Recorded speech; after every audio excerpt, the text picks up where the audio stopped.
आज हम डिस्कस करने वाले हैं ब्रिटिश ईस्ट इंडिया कंपनी का भारत में आगमन। 1488 में केप ऑफ गुड होप की खोज बार्थिलोना डाइसी ने की थी और ये डिस्कवर करने वाले फर्स्ट व्यक्ति जो थे वो बार्थिलोना डाइसी थे, जिन्होंने केप ऑफ गुड होप को डिस्कवर किया था। और इंडिया के अंदर एंटर करने वाले फर्स्ट पुर्तगाली थे Vasco D gamma.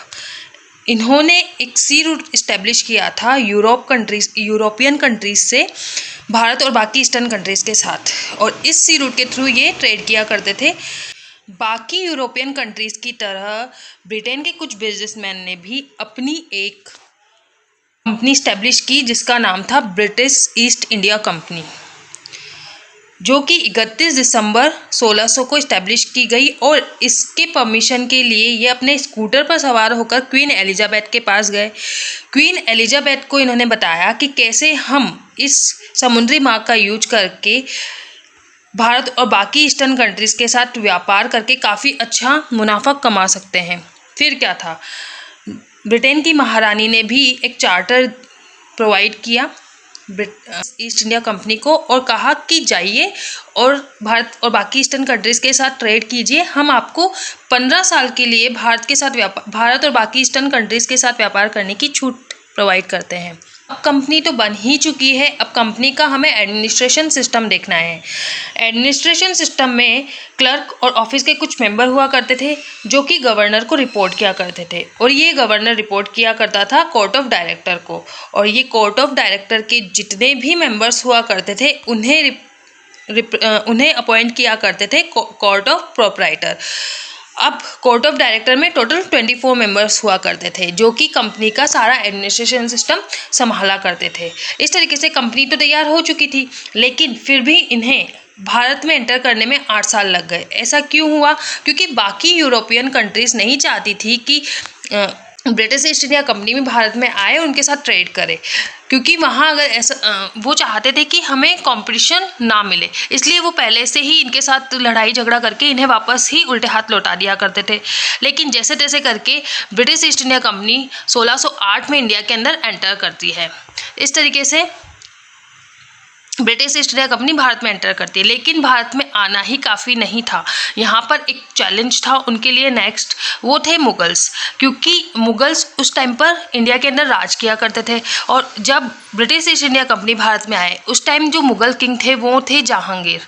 British east India company को जहांगीर ने कोई परमिशन नहीं दी थी ट्रेड करने की, और वहाँ ब्रिटेन में 1603 में महारानी एलिजाबेथ की मृत्यु हो चुकी थी और उनकी जगह जेम्स फर्स्ट ने ले ली थी। फर्स्ट रोल में आ चुके थे।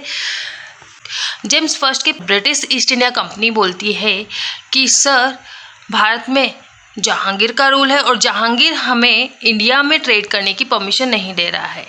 ऐसे में James first British east India से कहते हैं कि तुम जाओ और सिर्फ व्यापार पर ध्यान दो, बाकी चीज़ें मुझ पर छोड़ दो, बाकी मैं देख लूँगा।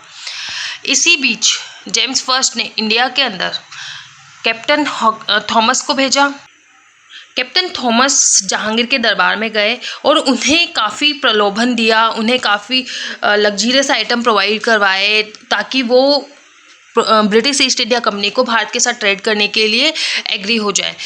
ऐसे में जहांगीर भी मान गए और उन्होंने कहा कि चलो ठीक है, हम आपको परमिशन देते हैं, लेकिन जो भी ये लग्जरियस आइटम आप हमें प्रोवाइड करवा रहे हो वो बने रहना चाहिए, वो हमारे पास एज इट इज़ पहुँचने चाहिए। इस तरीके से इनका एग्रीमेंट होता है और ब्रिटिश ईस्ट इंडिया कंपनी को भारत के साथ व्यापार करने के लिए एक मार्ग सुलभ हो जाता है।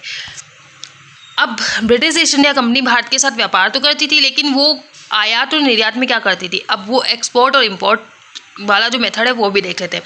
अब ये वहाँ से लाया करते थे पर्शियन हॉर्स, जिन्हें अरबी घोड़ा कहा जाता है, कॉफ़ी, ये सब ये अपनी कंट्री से लाया करते थे। और हमारे यहाँ से ये कॉटन का रॉ मटेरियल्स, सॉल्ट पीटर लेके जाया करते थे। अब salt Peter basically gun powder बनाने में यूज हुआ करता था उस टाइम पे। तो इस तरीके से इन्होंने यहाँ पर आयात और निर्यात का प्रोसेस चालू रखा और इन्होंने काफ़ी अच्छा मुनाफा कमाया। 1647 आते आते ब्रिटिश ईस्ट इंडिया कंपनी की 23 फैक्ट्रियाँ इस्टेब्लिश हो चुकी थी। ये 23 फैक्ट्री कम और गोदाम ज़्यादा हुआ करते थे। और इन गोदामों की सिक्योरिटी के लिए सिक्योरिटी गार्ड हुआ करते थे। अब ब्रिटिश ईस्ट इंडिया कंपनी की 3 मेन इम्पोर्टेंट जो फैक्ट्री थी वो थी विलियम फोर्ट बंगाल के अंदर, मद्रास के अंदर सेंट जॉर्ज, और बॉम्बे फैक्ट्री बॉम्बे के अंदर। ये 3 इनकी मेजर फैक्ट्रीज हुआ करती थी, जो कि फैक्ट्री कम और किले ज़्यादा थे। और 1713 से 1719 आते आते फारूक शियार ने ब्रिटिश ईस्ट इंडिया कंपनी को टैक्स फ्री कर दिया। फिर क्या था, इन्होंने जम के पैसे छापे। इस तरीके से ब्रिटिश ईस्ट इंडिया कंपनी का भारत में आगमन होता है।